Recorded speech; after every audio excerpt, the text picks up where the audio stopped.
வணக்கம். ஈரானின் கிரீட அவகாசியான ரெசா பஹ்லவியின் மகள் இமான் பஹ்லவியின் திருமணம் சமீபத்தில் நடந்துள்ளது. ஈரான் மன்னராட்சி வரலாற்றில் கடைசி ஷாவின் பேத்தியாவார் இந்த இமாம் பஹ்லவி. இமாம் பஹ்லவியின் தந்தை ரைஷா பஹ்லவி ஈரானின் கிரீட அவகாசியாவார். இப்போது ஈரானில் மன்னராட்சி இருந்திருந்தால் அவர்தான் மன்னராக இருந்திருப்பார். 1979 நடந்த புரட்சியை தொடர்ந்து அவரது குடும்பம் நாட்டை விட்டு வெளியேற வேண்டியதாயிற்று. இப்போது அமெரிக்காவில் வசிக்கும் அவர் இன்னும் பட்டத்து இளவரசராகவே குறிப்பிடப்படுகிறார்.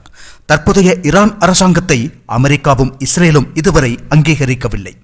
அந்த பட்டத்து இளவரசரின் மகள் ஒரு யூத மதத்தைச் சேர்ந்த அமெரிக்க குடிமகனான பிராட்லி ஷர்மான் என்பவரை திருமணம் செய்து கொண்டுள்ளார். இது சில தினங்களுக்கு முன்பு வந்த ஒரு செய்தியாகும். இதற்கு பல அடையாள அர்த்தங்கள் உள்ளன என்றுதான் சொல்ல வேண்டும். ஈரானின் மன்னர் குடும்பத்தை சேர்ந்த ஒரு இளவரசி அமெரிக்காவைச் சேர்ந்த ஒரு யூதரை திருமணம் செய்து கொள்வது இஸ்ரேலுக்கும் ஈரானுக்கும் இடையிலான ஒரு நட்பின் அடையாளமாகவே பார்க்கப்படுகிறது. ஒரு பக்கத்தில் ஈரான் அரசாங்கத்திற்கும் இஸ்ரேலுக்கும் இடையே போர் நடந்து கொண்டிருக்கிறது. ஆனால் அதற்கு மற்றொரு பக்கமும் உள்ளது. 71 புரட்சியை தொடர்ந்து நாட்டை விட்டு ஓடிய இந்த ராஜ குடும்பம் முதலில் எகிப்தில், பின்னர் இப்போது அமெரிக்காவில் வசித்து வருகிறது. அவர்கள் இஸ்ரேல் அரசாங்கத்துடன் மிக நல்ல உறவை வைத்திருக்கிறார்கள். மன்னராட்சி காலத்தில் ஈரான் இஸ்ரேலுடனும் அமெரிக்காவுடனும் மிக நல்ல உறவில் இருந்தது என்பதை நினைவில் கொள்ள வேண்டும்.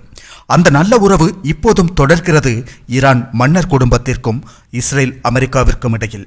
ஈரானின் தற்போதைய அரசாங்கத்தின் நிலைப்பாடுகளையும் செயல்களையும் ஷா குடும்பம் கடுமையாக எதிர்க்கிறது.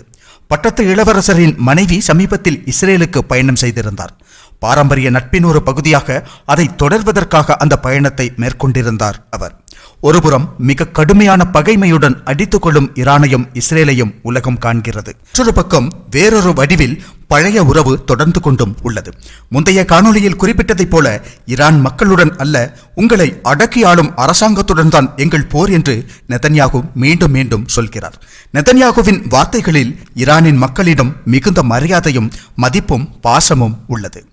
ஈரான் மக்களுக்கு உரையாற்றும் போது மிகவும் இனிமையான வார்த்தைகளை பயன்படுத்துகிறார் நெதன்யாகு. இது இஸ்ரேல் மற்றும் அமெரிக்காவின் ஏதோ திட்டத்துடன் தொடர்புடையதாகவே தெரிகிறது.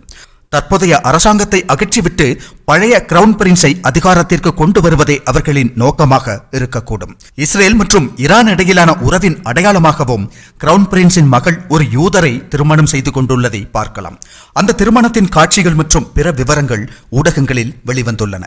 இஸ்ரேல் ஈரான் போர் வலுவாக தொடர்கிறது. இரு பக்கங்களில் இருந்தும் தாக்குதல்கள் நடந்து வருகின்றன. இஸ்ரேலில் சேதங்கள் ஏற்பட்டுள்ளன. ஈரான் பக்கத்தில் பல மடங்கு சேதங்கள் ஏற்பட்டுள்ளன.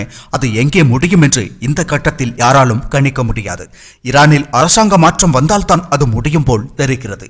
இஸ்ரேலின் செயல்கள் அதைத்தான் குறிக்கின்றன. தற்போதைக்கு அதை நிறுத்தும் நோக்கம் எதுவும் இஸ்ரேல் பிரதமர் பெஞ்சமின் நெதன்யாகுவிற்கு இருப்பதாக தெரியவில்லை. மேலும் கடுமையான தாக்குதல்கள் மற்றும் அழுத்தங்களின் மூலம் ஈரானின் தற்போதைய அரசாங்கத்தை விரட்டி அடிப்பதே இஸ்ரேல் மற்றும் அமெரிக்காவின் திட்டம் போல்தான் தெரிகிறது. மிக உயர்ந்த பொறுப்புகளை வகித்த ஈரானின் இராணுவ அதிகாரிகளை எல்லாம் கொன்றுள்ளது இஸ்ரேல். அதோடு அணு ஆராய்ச்சி மையங்களை எல்லாம் அழித்துவிட்டுள்ளது. அதிலிருந்தே தற்போதைய ஆட்சியாளர்களை விரட்டி அடிக்க இஸ்ரேலும் அமெரிக்காவும் முடிவு செய்துள்ளதை போல் தெரிகிறது. அதற்கிடையே ஷா மன்னர் குடும்பத்திற்கும் இஸ்ரேலுக்கும் இடையே நல்ல உறவு தொடர்ந்து வருவதும் தெளிவாகி உள்ளது இப்போது இளவரசியின் திருமணத்தின் மூலம்.